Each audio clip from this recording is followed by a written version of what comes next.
suis doctorante en sciences cognitives, en dernière année de doctorat, et je travaille à l'Institut du cerveau, mais en collaboration avec une association que vous avez peut-être vue au rez-de-chaussée et qui s'appelle Énergie Jeune. Et aujourd'hui, le titre de cette présentation s'appelle « Appliquer les découvertes de la recherche pour lutter contre les inégalités sociales ». Donc l'idée, c'est de vous présenter un peu les travaux de notre association en vous expliquant sur quelle recherche scientifique est-ce que c'est basé. Donc pour commencer, j'ai dit que j'allais poser des questions, je vais vraiment le faire. Je vais vous présenter deux petits personnages. Un élève qui est l'élève A. Donc je ne sais pas si vous arrivez à bien lire. Donc cet élève A, il dit que dans la vie, il y a des personnes qui sont intelligentes et d'autres qui ne le seront jamais. Et quand on fait des erreurs, c'est le signe qu'on manque d'intelligence. Et l'autre personnage, qui est le personnage B, lui, il dit que plus on s'entraîne et plus on devient intelligent. Et que si on fait des erreurs, parfois, c'est normal. Et que ça fait partie... Ah, je ne suis pas en mode présentateur. Ouais, c'est mieux. Hop, voilà. Et que si on fait des erreurs, c'est normal, ça fait partie de l'apprentissage. Et la question que je voulais vous poser pour commencer, c'est à votre avis, quelles conséquences ça peut avoir sur un élève d'avoir des pensées comme l'élève A ou comme l'élève B? Ou si vous voulez décrire un peu plus ce qui se passe dans leur tête, n'hésitez pas. Il n'y a pas de mauvaise réponse, hein. Quel impact ça peut avoir au niveau scolaire quand on pense comme l'élève A ou comme l'élève B? Il y a une réponse là-bas. Bonjour, ça marche le micro? Ouais, si ça marche.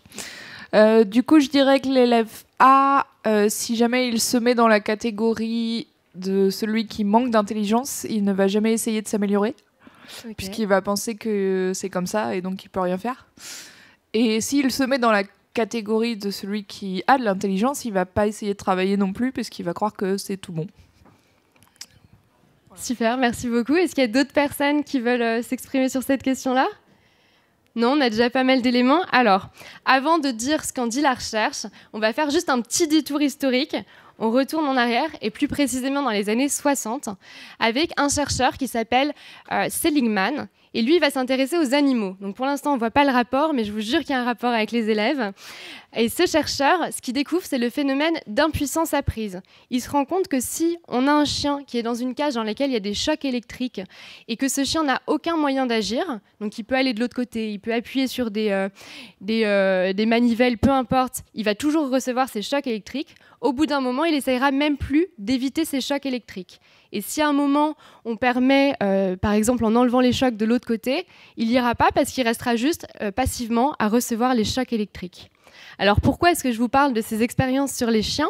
C'est que quelques années plus tard, il y a deux chercheuses qui s'appellent Carol Dweck et Hélène Elliott qui vont aller dans les classes et elles s'intéressent à la motivation scolaire. Et ce qu'elles vont se rendre compte, c'est qu'il y a un phénomène qu'elles vont observer qui est assez proche de celui observé chez les animaux.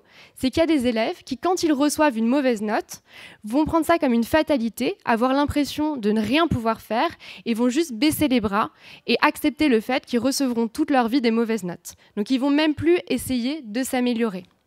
Et à partir de ce moment-là, la chercheuse Carol Dweck, ça va devenir un peu sa question de recherche. Pourquoi est-ce que dans une classe, deux élèves qui reçoivent exactement la même note peuvent avoir des comportements qui sont totalement opposés?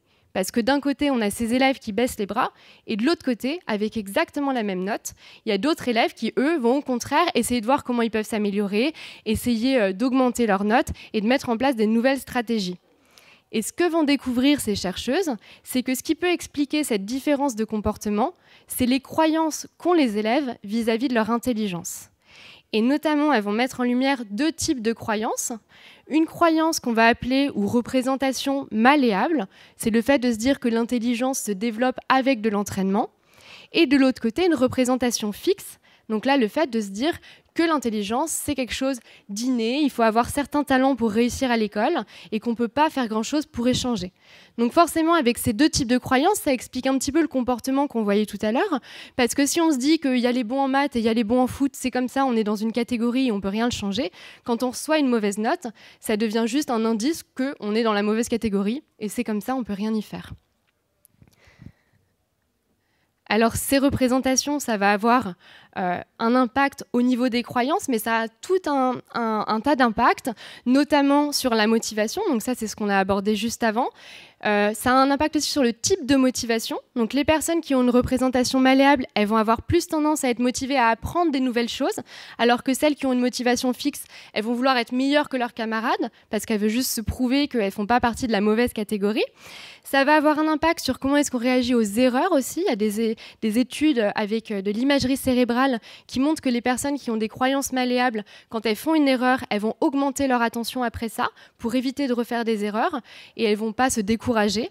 Et on a aussi des conséquences sur la façon dont on reçoit les critiques. Parce que quand on pense que notre intelligence peut s'améliorer, que nos compétences peuvent s'améliorer, si on reçoit un feedback négatif, ça nous donne juste un indice de comment est-ce qu'on peut s'améliorer. Mais si on pense que c'est fixe, recevoir un feedback négatif, on a juste l'impression qu'on nous dit qu'on est nul et que c'est comme ça, on ne pourra rien y changer. Et enfin, ça a une conséquence au niveau des difficultés.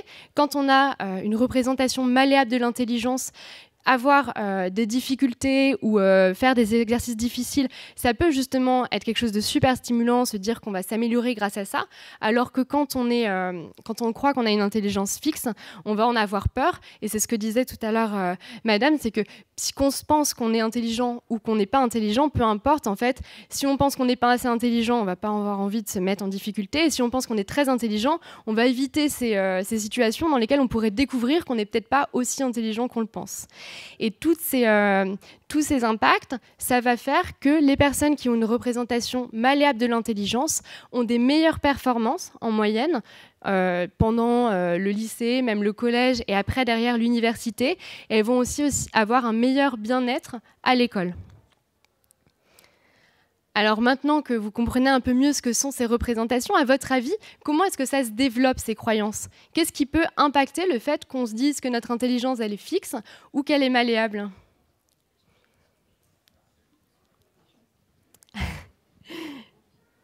Je vois des mains qui se lèvent, ouais, n'hésitez pas à donner les micros. Les parents et l'environnement social, donc notamment le statut économique-social. D'accord. Est-ce qu'il y avait une autre réponse complémentaire? J'allais dire l'éducation des parents et aussi les retours des profs ou des maîtres et maîtresses dès le plus jeune âge. Ok, donc pour l'instant on a les parents, le niveau socio-économique, les professeurs. J'ai vu qu'il y avait d'autres mains qui s'étaient levées. C'était déjà les mêmes réponses? Une dernière réponse? Les pères aussi. Ok. Les camarades, du coup, c'est ça? Les camarades, ouais. Oui. Ok. Mais effectivement, donc vous allez voir la recherche rejoint ce que vous étiez en train de dire. La première personne qui peut influencer ces croyances-là, ce sont les parents. Donc notamment, ce qui est montré par la recherche, c'est que la façon dont les parents vont encourager ou féliciter leur enfant, ça va avoir un impact sur les croyances. Donc si les parents ont tendance à féliciter sur les réussites, plutôt que sur le fait de s'être impliqué dans la tâche, de s'être concentré, ça va inciter les enfants à avoir une croyance fixe de l'intelligence. Les parents, ils ont notamment aussi un impact par leur réaction aux erreurs. Donc des parents qui vont penser que quand leur enfant fait une erreur, ça va totalement les démotiver, qu'il faut absolument éviter ce type de situation, ils vont aussi inciter leur enfant à éviter les erreurs et à penser que leur intelligence est fixe. Et il y a aussi des études qui montrent que quand on suit les représentations des enfants et celles des enfants, on peut prédire les croyances des enfants par celles de leurs parents directement. Donc effectivement, les parents, c'était une réponse juste. Deuxième chose qui a été dite, c'était les camarades. Donc ça, c'est une étude aussi qui montre que si on veut prédire les croyances d'un élève en milieu d'année, on peut juste mesurer les croyances de ses camarades en début d'année. Et en fait, il y a quelque chose comme ça qui va... Donc c'est un article qui s'appelle les mindsets. Donc ces croyances-là sont contagieuses. Il y a une espèce de contagion dans la classe où si tous les camarades autour de nous pensent que l'intelligence, c'est fixe, on va plus tendance à avoir cette croyance-là, nous aussi. On a parlé des professeurs, effectivement. Les professeurs ont aussi un impact sur ces croyances-là, notamment par le type de feedback, comme un peu les parents, le type de feedback qu'ils vont donner aux élèves. Donc si c'est quelque chose d'orienté vers le réconfort, à dire c'est pas grave si vous n'avez pas eu des bonnes notes en maths, tout le monde ne peut pas être bon en maths, ça va inciter les élèves à penser que l'intelligence est fixe, alors que s'ils sont plus orientés sur la stratégie, à dire vous pouvez réviser tel chapitre pour le prochain examen, ça va inciter les élèves à penser que l'intelligence est plus malléable. Et on voit aussi que le type d'objectif que se fixent les professeurs va être contagieux pour les élèves. Donc si les professeurs se disent disent « moi, mon objectif, c'est que mes élèves aient de très bonnes notes, soient compétitifs », ça va transmettre ces objectifs-là à leurs élèves, et derrière, ça va forger une représentation plus fixe de l'intelligence. Et s'ils pensent que l'objectif de la classe, de l'école, c'est d'améliorer les apprentissages, que les élèves ressortent avec de nouvelles connaissances, ça va influencer les élèves à avoir des représentations plus malléables de l'intelligence. Autre chose qui peut impacter, c'est ce qu'on appelle le biais de naturalité. Ce biais de naturalité, c'est notre tendance, en tant qu'humain, à admirer les personnes qui ont l'air naturellement talentueuses. Et c'est quelque chose qui est extrêmement exploité par les films et par les livres. On a tendance à nous montrer des personnages qui, sans faire le moindre effort, tout de suite, ils ont ça en eux. On a l'impression qu'ils n'ont pas eu besoin de travailler. Et notamment, ça m'a fait rire parce que j'ai regardé le synopsis de Good Will Hunting. Et en fait, c'est décrit comme un jeune homme surdoué qui apprend sans effort. Et c'est vraiment vendu comme ça, il a un talent naturel. Et du coup, ce biais-là nous invite à penser que la vraie intelligence, ce serait une intelligence innée on n'aurait pas besoin de s'entraîner. Il y a aussi des études sociodémographiques, notamment il y a l'OCDE. Vous avez peut-être déjà entendu parler des études PISA. Donc, il y a une étude PISA qui s'est intéressée dans tous les pays au lien entre réussite scolaire et croyances vis-à-vis de l'intelligence, et qui a regardé aussi ce qui pouvait influencer ces croyances-là. Donc vous voyez en haut la France, et ce qu'on voit ici, c'est que déjà, il y a 50% des élèves en France qui pensent que leur intelligence est fixe. Donc c'est assez énorme quand on connaît les conséquences que ça peut avoir sur la réussite scolaire. Et on voit aussi que plus les élèves viennent d'un milieu défavorisé, et plus ils vont avoir des représentations fixes de l'intelligence. Donc effectivement, le niveau socio-économique peut avoir un impact sur ces croyances-là. Ce qu'on voit aussi, c'est qu'en fonction du type d'école ou de la zone géographique, ça va avoir un impact. Donc quand on a les courbes qui sont vers le haut, les plots qui sont vers le haut, ça veut dire qu'on va plus avoir une croyance malléable, et vers le bas, ça veut dire une croyance plus fixe. Donc on voit, ce qui est cohérent avec le niveau socio-économique, que dans les écoles plus favorisées, il va y avoir plus de représentation malléable de l'intelligence, inversement dans les écoles plus défavorisées. Et on voit aussi que la zone géographique, en fonction de si on est dans un environnement urbain ou un environnement rural, ça va aussi avoir une influence, avec plus de personnes qui ont une représentation malléable dans les environnements urbains et plus de personnes qui ont une représentation fixe de l'intelligence en zone rurale. On voit aussi, par exemple, que dans les pays dans lesquels il n'y a pas de redoublement, on a plus tendance à avoir une représentation malléable de l'intelligence. Peut-être, par exemple, parce que le fait de redoubler, ça nous met dans une certaine catégorie qui nous ferait croire qu'on n'est pas fait pour l'école et que notre intelligence est fixe. Et c'est intéressant de connaître qu'il y a cet impact-là, parce qu'en fait, ce qu'on voit également... je ne sais pas si vous voyez ma souris. Oui, super. Donc là, ce que vous voyez, c'est qu'en plus d'avoir plus de personnes qui ont une représentation fixe dans les populations défavorisées, cette représentation, elle a une plus grande importance sur la réussite scolaire. Donc ce que vous voyez ici, c'est à quel point le fait d'avoir une représentation fixe va impacter la réussite scolaire. Donc ils ont plus de représentation fixe, mais c'est encore plus dangereux pour leur scolarité. Mais ça rejoint assez ce qu'on voit dans une autre étude. Donc ici, il y a pas mal de choses sur le graphique, mais on va essayer de le décortiquer ensemble. Donc ce que vous voyez sur l'axe en bas, de 2 à 10, c'est le niveau socio-économique des familles. Donc plus on va être proche de 2, plus c'est défavorisé, plus on va aller vers la droite, et plus ça va être des familles favorisées. Ce qu'on voit sur l'autre axe, c'est la réussite scolaire. Donc première chose qu'on voit, c'est que plus les familles sont favorisées et plus les élèves vont avoir des bons résultats en cours. Ce qu'on voit aussi avec les pointillés et les lignes en continu, donc le pointillé, c'est une représentation malléable, le continu, c'est la représentation fixe. On voit que la ligne pointillée, elle est toujours au-dessus des autres. Donc ça veut dire que les élèves qui ont une représentation malléable ont de meilleurs résultats que les autres. Mais ce qui est intéressant pour nous, c'est de voir que quand on prend les élèves qui sont les moins favorisés, mais qui ont une représentation malléable, au final, ils ont les mêmes résultats que ceux qui sont les plus favorisés, mais qui ont une représentation fixe. C'est comme si la représentation de l'intelligence, elle jouait un peu un effet modérateur, elle permettait de diminuer un peu cet impact du niveau socio-économique. Et ça, c'est intéressant quand on sait qu'on peut modifier les représentations de l'intelligence. Donc, dernière chose qui peut modifier ou impacter ces représentations, ça va être des interventions. Donc il y a un certain nombre, beaucoup d'articles dans la littérature scientifique qui sont intéressés à des interventions pour modifier les représentations et notamment pour permettre aux élèves d'adopter une représentation malléable de l'intelligence. Donc vous voyez des articles en haut, ce n'est pas magique, parce qu'il y a énormément d'articles qui essayent de décrypter comment ça fonctionne, ces interventions. Et généralement, elles sont organisées en 3 étapes. La première étape, ça va être de présenter aux élèves des données scientifiques qui vont les convaincre que le cerveau est malléable et que cette intelligence, ce n'est pas quelque chose de fixe. Deuxième chose, parce que c'est bien intéressant d'avoir des faits scientifiques, mais c'est plus intéressant de voir le témoignage de quelqu'un et parfois ça nous convainc plus. Donc on va présenter le témoignage d'anciens élèves qui ont réussi à s'améliorer pour que les élèves arrivent à se projeter, à imaginer avoir la même trajectoire scolaire que ces personnes-là. Et enfin, on va demander aux élèves de s'exprimer sur ces connaissances-là pour s'approprier le message. Donc là, on utilise un biais qui s'appelle le biais de seeing is believing. C'est dire c'est croire, pardon. Et en fait, on s'est rendu compte dans certaines études que quand on s'exprimait sur un sujet, on s'en convainquait beaucoup plus que si on faisait que l'écouter. Donc forcément, si moi je vous parle de quelque chose, pour être en cohérence avec moi-même, je vais forcément me convaincre que ce que je dis est juste. Donc on utilise beaucoup ce biais dans les interventions.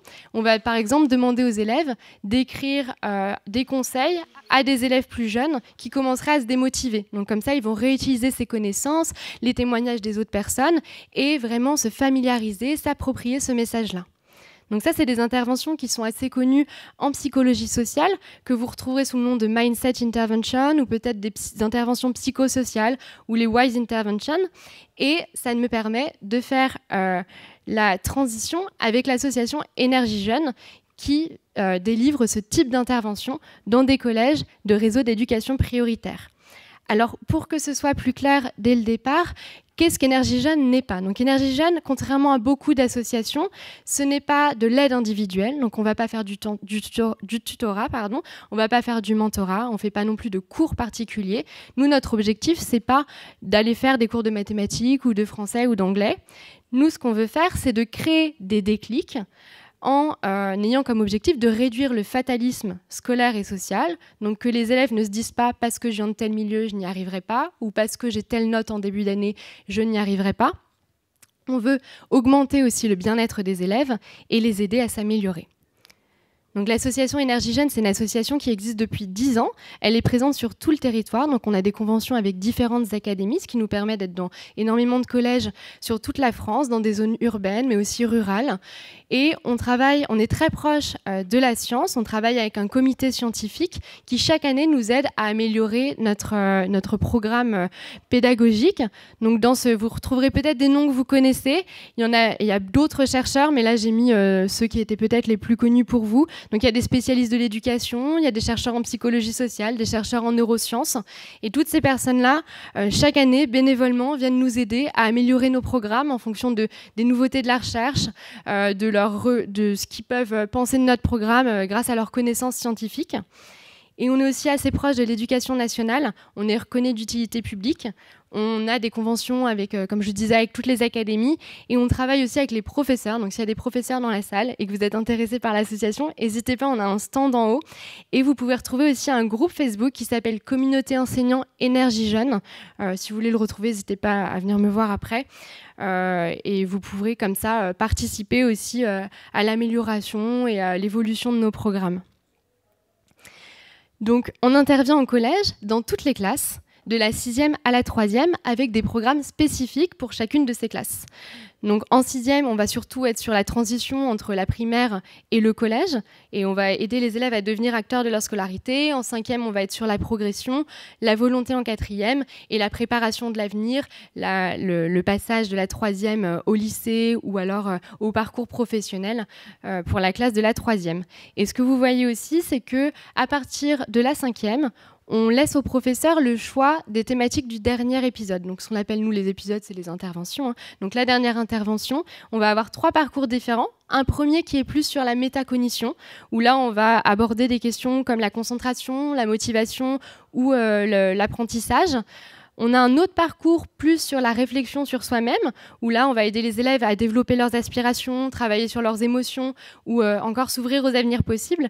Et un dernier parcours sur l'esprit collectif, où là, on va aider les élèves à créer une ambiance de classe positive, à travailler sur les conflits ou alors encore à réfléchir aux conséquences positives d'avoir des différences dans la classe. Donc ça fait un total de 12 épisodes pour les élèves qui suivent les interventions de la 6e à la 3e. Et comme je vous le disais tout à l'heure, on est assez proche du monde scientifique.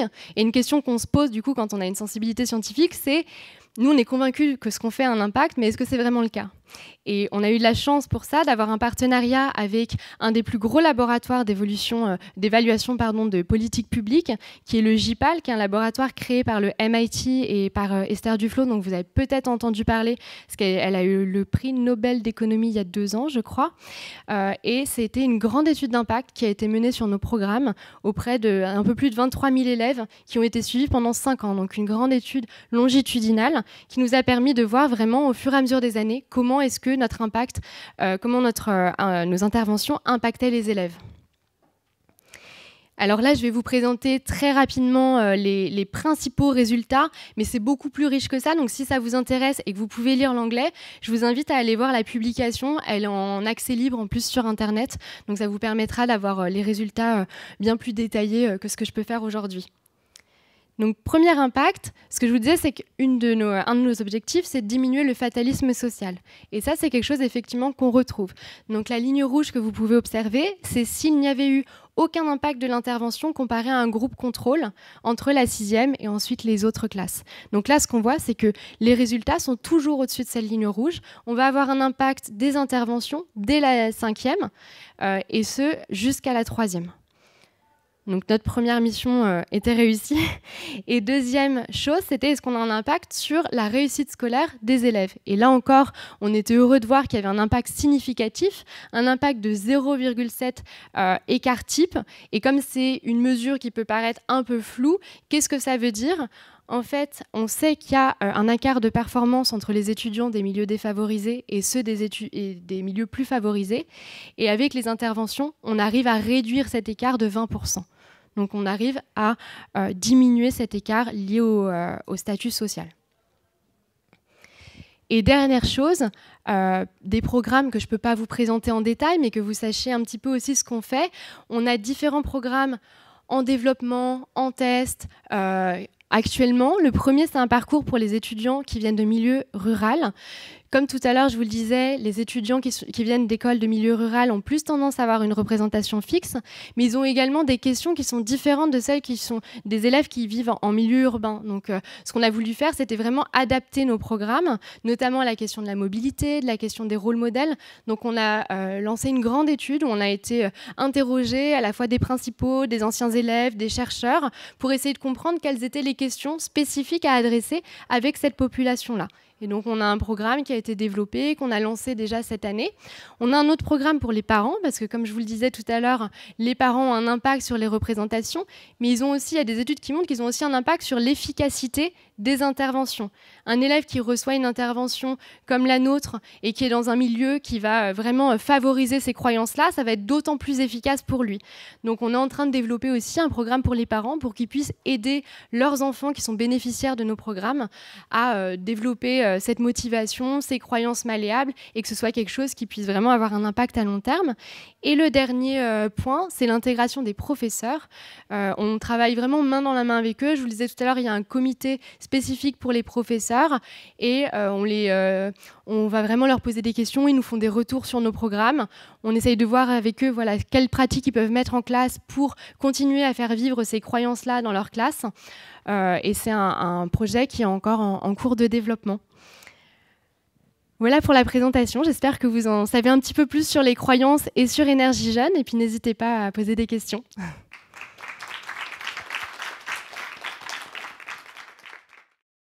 Oui, j'avais une question sur... On m'entend ou pas? Oui, ok.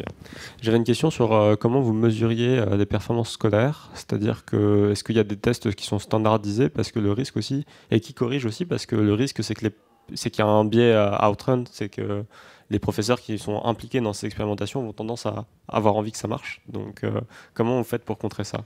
Ok. Alors, ça dépend un peu des études. Là, pour l'étude d'impact, c'était la moyenne scolaire, mais après, il y avait aussi des notes de brevet. Donc, en fait, ce qu'on a vu, c'est qu'on avait un impact sur la moyenne générale des élèves. Le biais était un peu corrigé parce que dans chaque collège, il y avait 2 cohortes, une qui recevait et une qui ne recevait pas. Donc déjà, on limitait un peu les biais qui peuvent être liés à l'environnement scolaire du collège. Et ensuite, les notes de brevet, c'est quelque chose de national et on voyait, c'est vrai que je ne l'ai pas présenté, mais on avait aussi un impact sur les notes de brevet. J'avais une question par rapport au fait de mettre ensemble, par exemple, les élèves qui ont des mauvais résultats. Enfin, il y a beaucoup de personnes qui proposent ça aujourd'hui. Du coup, ça paraîtrait plutôt une mauvaise idée de faire ça, puisque ce serait plutôt des élèves qui auraient une vision fixe et du coup, ils ne pourraient pas se permettre de s'améliorer, en fait.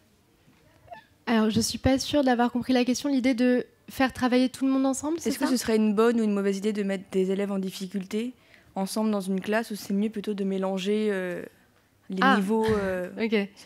Alors, je ne sais pas dans quel établissement ça se fait. De mon point de vue, ça serait une assez mauvaise idée. Pas forcément que lié aux croyances, mais aussi lié au fait que ça renforce un stéréotype, quelque chose sur lequel on joue. Donc nous, on joue sur les croyances, mais en fait, on utilise énormément de travaux de la recherche, et notamment tous les travaux sur le sentiment d'appartenance. Et en fait, quand on vient d'un milieu socio-économique défavorisé, quand on vient d'une famille dans laquelle on est les premiers à faire des études, par exemple, il y a plein de facteurs comme ça qui peuvent influencer le fait qu'on a l'impression ou non d'être à notre place à l'école. Et je pense que justement, si on commence à stigmatiser des élèves en les mettant tous dans une classe parce que vous avez des mauvais résultats scolaires, ça peut renforcer encore plus cette idée que c'est pas fait pour moi l'école, j'ai pas ma place ici. Donc moi, ça me semble personnellement être une mauvaise idée. Oui, okay. Moi, ce qui m'intéressait, c'était de savoir si vous travailliez sur d'autres dimensions de la représentation de l'intelligence, en fait, au-delà juste du fait qu'elle soit fixe ou malléable.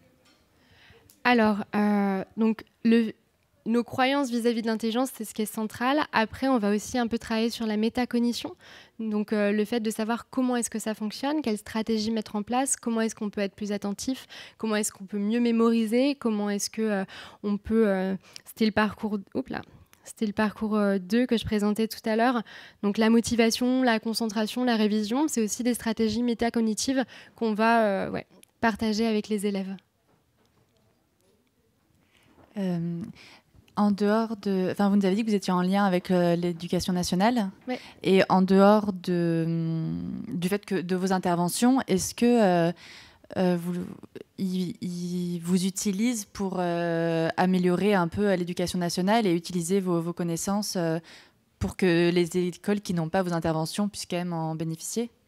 Alors oui, quelque chose, peut-être un détail que je n'ai pas donné, c'est que nos interventions, elles sont gratuites pour les établissements. Donc les établissements qui se sont intéressés, il n'y a pas forcément de justification pour qu'ils ne le reçoivent pas. Donc ils peuvent vraiment en bénéficier si ça les intéresse.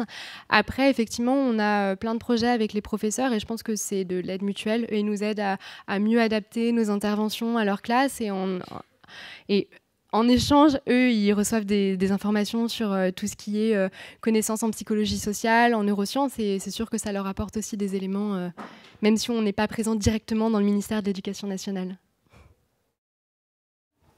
Est-ce que vous avez... alors j'ai raté le tout début de la conférence, du coup je ne sais pas si ça a déjà été répondu, mais moi ce qui m'intéresse aussi, c'est les inégalités d'orientation.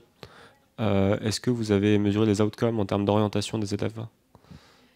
Effectivement, c'était vraiment les dernières mesures qui avaient été faites de l'étude d'impact. Et ce que montrait l'étude d'impact, c'est que les bénéficiaires du programme avaient tendance à avoir des vœux d'orientation plus... pour des écoles qui sont plus compétitives ou des études qui sont reconnues comme plus compétitives. Donc il y avait un impact effectivement sur les aspirations après le collège. Bonjour, je voulais rebondir sur l'aspect perception de l'intelligence et j'étais vraiment d'accord avec vous sur le fait que ça a une énorme influence sur nos résultats scolaires, je pense. Je dis ça parce que quand j'étais en CP, par exemple, j'avais des assez mauvaises notes et en CE2, CM1, j'ai eu une excellente professeure qui m'a donné confiance, entre guillemets, et qui a complètement donné confiance en mes capacités intellectuelles, et du coup je sais que ça a complètement changé la trajectoire. Et donc je pense qu'effectivement ça peut vraiment se jouer ça peut vraiment avoir une énorme influence d'avoir confiance qu'on peut réussir. Et je voulais savoir du coup qu'est-ce que vous avez mis en place, si vous avez mis des choses en place pour former les professeurs à donner confiance aux élèves, s'il y a des choses qui sont mises en place par rapport à ça. Du coup, nous, on ne fait pas de la formation de professeurs directement. Après, ils assistent à nos interventions. On échange énormément avec eux autour des interventions. Pour certains, ils vont même animer les interventions avec nous. Donc, ça leur permet aussi de se familiariser. Je pense que rien que d'avoir conscience du fait que ces croyances existent, qu'elles ont un impact. Et oui, on a d'ailleurs des descriptifs de nos interventions sur le stand en haut, donc n'hésitez pas vraiment à passer au stand et à demander à mes collègues ce qu'on fait et avoir ce descriptif-là. C'est le descriptif professeur que tu montrais, Catherine. Donc oui, on a le descriptif pour les professeurs, parce que les professeurs ont tous leur livret enseignant dans lequel toutes les séquences des interventions sont décrites. On leur explique aussi ce qu'ils peuvent faire en dehors des interventions pour continuer à faire vivre ces messages-là, des propositions d'activités, donc plein de choses comme ça. C'est pas de la formation directement, mais ça leur permet d'être sensibilisés à ça et de savoir comment réagir vis-à-vis de leurs élèves. Bonjour, moi j'avais une petite question. Est-ce que sur les interventions que vous avez faites au collège, c'était que sur des classes dites ordinaires? Et sinon, est-ce qu'il y a eu des interventions sur des classes niveau, par exemple SECPA ou Ulysse, où c'était que des classes ordinaires? On intervient aussi en classe SECPA. Donc on a des programmes qui sont globalement les mêmes, avec quelques petites modifications pour que les élèves ne se retrouvent pas trop en difficulté. Mais on a aussi des interventions qui sont en classe SECPA. On n'a pas forcément de critères de sélection de classe. Toutes les classes d'un collège, si le collège est intéressé, peuvent recevoir les interventions.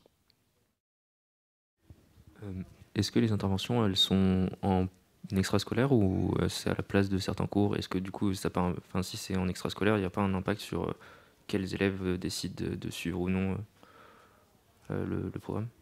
Alors ça se fait sur les heures de cours, pas forcément sur les heures de cours, ça peut être des heures de vie de classe par exemple, mais ça se fait en classe entière. C'est pas les élèves qui choisissent s'ils vont à nos interventions ou non, ça se fait en présence de leurs professeurs et sur des horaires dans lesquels ils sont déjà censés être en classe. Pour rebondir sur la question sur les classes SECPA et Ulysse, du coup, une classe Ulysse, c'est avec des enfants qui ont en général une déficience intellectuelle ou un handicap. Est-ce que vous avez déjà fait ce genre de présentation avec ces enfants-là? Parce que du coup, le message serait peut-être assez différent. Enfin, je sais pas. Le message est aussi important pour eux. Là où il faut faire attention, c'est que le rythme ne soit pas trop rapide pour eux, qu'ils aient le temps aussi de pouvoir échanger avec les volontaires qui vont dans les classes.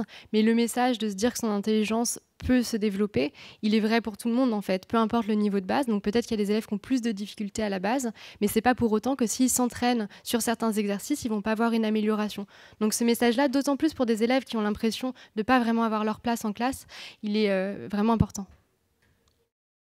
Bonjour, vous avez parlé d'un programme auprès des parents. Est-ce que vous arrivez à toucher, par exemple, seulement des parents qui sont déjà impliqués? Enfin, je me disais que ça peut être un peu le risque du programme auprès des parents, ou est-ce que vous arrivez à toucher des parents qui n'avaient pas conscience de ces croyances avant?